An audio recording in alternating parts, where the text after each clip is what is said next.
राज्यातला सकल धनगर समाज रस्त्यावरती उतरला आहे आणि त्यातलाच एक भाग म्हणून आज कोल्हापूर जिल्ह्यातील पूर्ण धनगर जमात गट तट पक्ष पार्ट्या नेते सोडून सगळे एसटी आरक्षणाच्या अंमलबजावणीसाठी एकत्रित आलेले आहेत। मी तमाम धनगर बांधवांचं मनापासून आभार व्यक्त करतो। आज अनेक पत्रकार मित्र मला प्रश्न विचारतायत की तुम्ही सत्ताधारी पार्टीतले आहेत तरी सुद्धा रस्त्यावरती उतरण्याची वेळ का आली। गेली अनेक वर्ष आमच्या जमातीचे नेते असतील वेगवेगळ्या टप्प्यातील वेगवेगळ्या काळातील त्यांनी एसटी आरक्षणाची अंमलबजावणी व्हावी यासाठी सातत्यानं आंदोलन केली, सातत्यानं उपोषण केली, मोर्चे केले, जेलबरो केले, परंतु आम्हाला न्याय मिळाला नाही।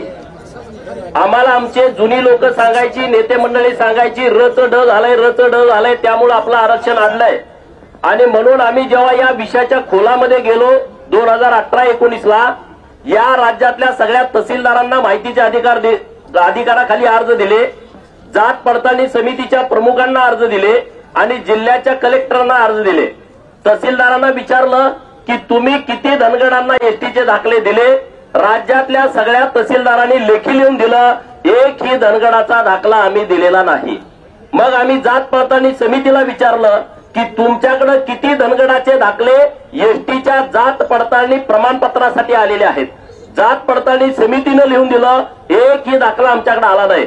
मग आम्ही जिल्ह्याच्या कलेक्टरांना माहितीचा अधिकार दिला आणि त्यामध्ये विचारलं की तुमच्याकडे 2011, 2001, 1991, 1981, 1971, 1961 असं पाठीमागपर्यंत जिथपर्यंत तुमच्याकडे जनगणनेचा अहवाल आहे त्यामध्ये धनगरांची संख्या कोल्हापूर जिल्ह्यात किती आहे, सांगलीत किती आहे, रत्नागिरीत किती आहे, सिंधुदुर्गात किती आहे, रायगडमध्ये किती आहे, साताऱ्यात किती आहे, सोलापूरमध्ये किती आहे असं पुढे सगळ्या राज्यातलं विचारलं तर सगळ्या कलेक्टरनी आम्हाला त्याची आकडेवारी दिली।